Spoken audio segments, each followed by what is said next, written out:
So today I'm visiting the concentration camp of Majdanek, or Little Maidan, which is the local name, or was always the local name for Concentration Lager Lublin, which the Germans used to call it. So we're here just outside the city of Lublin. It's a bit far to walk, but I took an electric step of some sort of scooter of the Bolt application, and that worked just fine. And then for about 12 zlotys I get to this place because it's too far to walk. So entrance to this, what is nowadays a museum, is free of charge. Lebensraum especially was what drove at least the leaders of the regime to their cruelties. You know that Germany is limited in terms of its size by the Alps to the south, which is a natural border, and then to the north and the East Sea. And then to the east it's the Baltics, where at some point the Prussian Empire reached all the way to Kaliningrad, which is modern day Russia, an exclave, let's say. Lebensraum was the theory that Germany needed to expand both west and east, so that, well, as the word said, there would be space to live. The Second World War actually started in Poland, in a place called Westerplatte, which is in the north of the country, near the city of Gdansk. Now looking through the barbed wire, which rendered it impossible to escape for the prisoners here. And here's all types of barracks. Some of them are washrooms, kitchens and whatnot.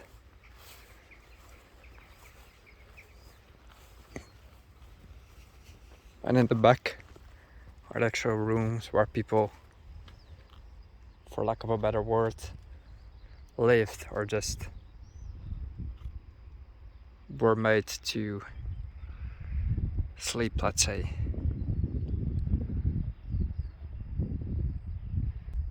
Can you imagine living there in the back and actually looking out on this complex?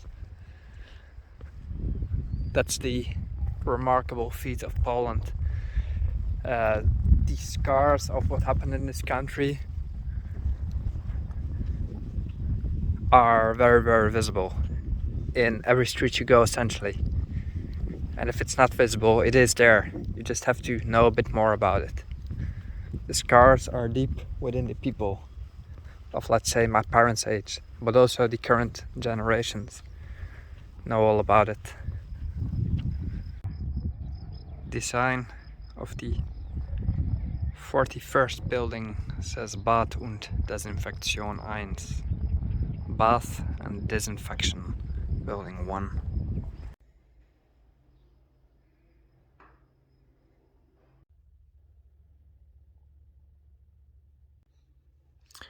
These are cans of Cyclone B, which was used to disinfect clothes and also used in the gas chambers to kill many, many thousands.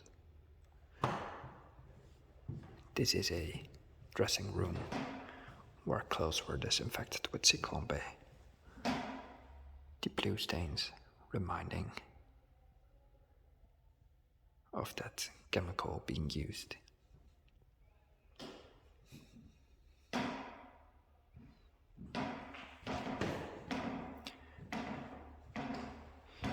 Here's regular showers. People were showered once, only at arrival. First ice cold, then boiling hot, then ice cold, and then people were beaten with sticks to get in the concrete pools in the back. These pools contained carbolic acid, which is a disinfectant. People were put in there, disinfected, and hurled back out again to their barracks. This happened only once when they arrived. They were never showered again. And this is an actual where Cyclone B and carbon dioxide were used to kill prisoners. The door is probably original.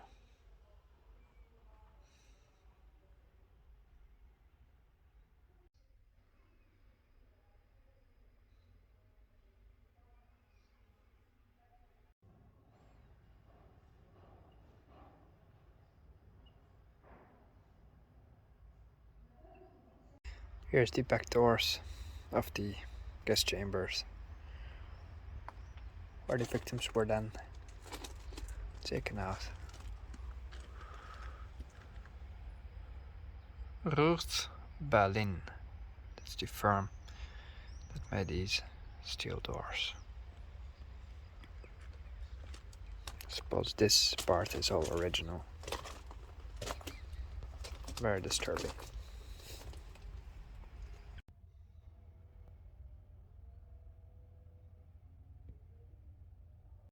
For leveling roads. They were pulled by prisoners, and it was one of the most exhausting kinds of work. Proviantlager 2, a barrack where food was stored, if you can even call it food, that these prisoners received.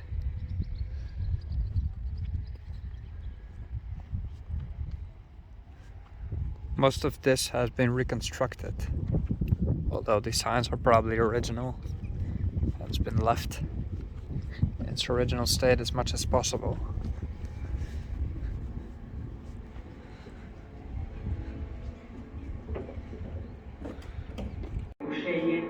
Ale nas baw ode złego.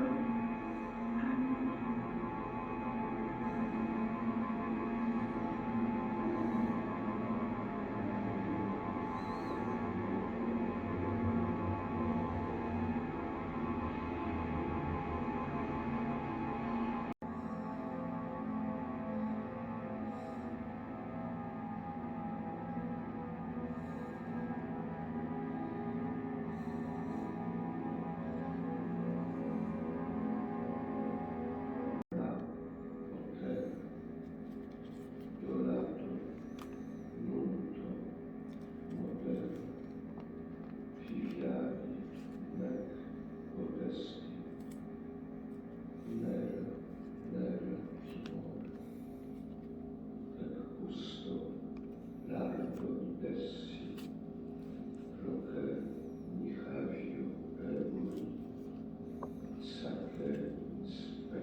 Hello. Good morning, ladies. It's Radio Majdanek.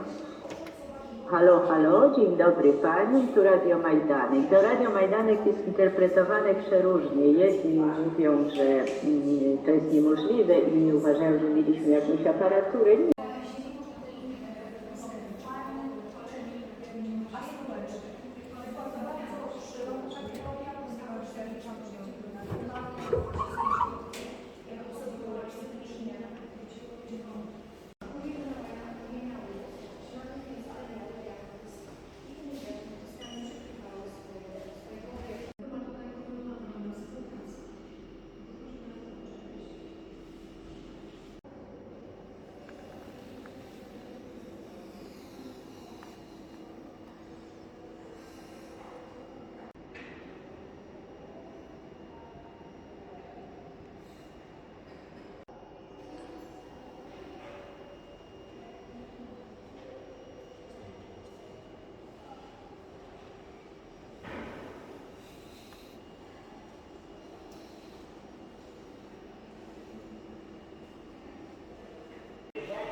room full of shoes.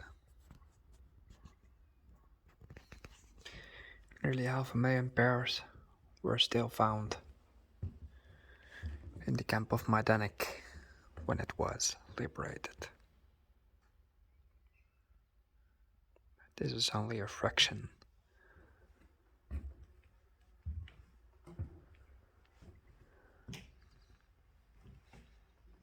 When the camp was connected to the municipality's water supply in 1943, there were renovations in this camp. And in the barracks, which were burned down by the Germans when they tried to flee and escape, what's still standing is the washing basins, which were installed at some point. Well, that barrack up there is new, reconstructed. But these washing basins are original and were not put out by the fire.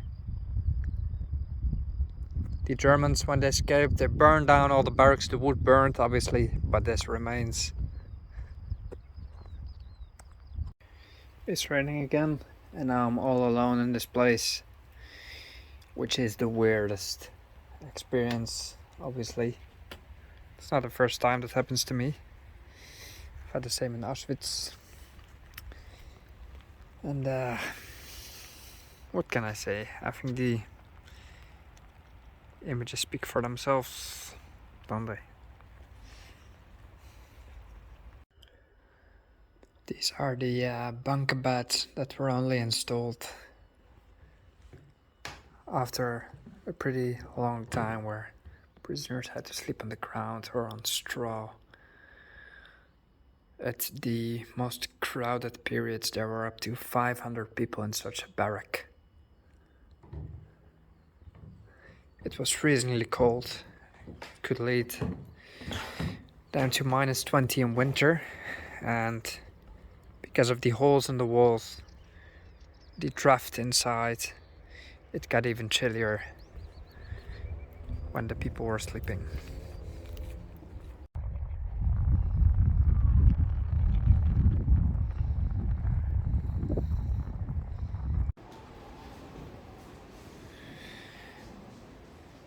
The furnaces of the crematorium are original, completely intact, because obviously they could not be burned by the Germans as they escaped. This chassis of an old lorry was used in a mass grave to pile bodies on top. That furnace was from the middle field and used to burn about 100 bodies a day. And on the right is a lorry that was, or a cart that was used to pile up bodies to drag them here to the crematorium. Now, as if it isn't frightening enough, the lamp suddenly went out, and then exactly the lamp I was standing under starts flickering slowly and faster, faster, faster, as if some energy is controlling it. The energy of the suffering of this place.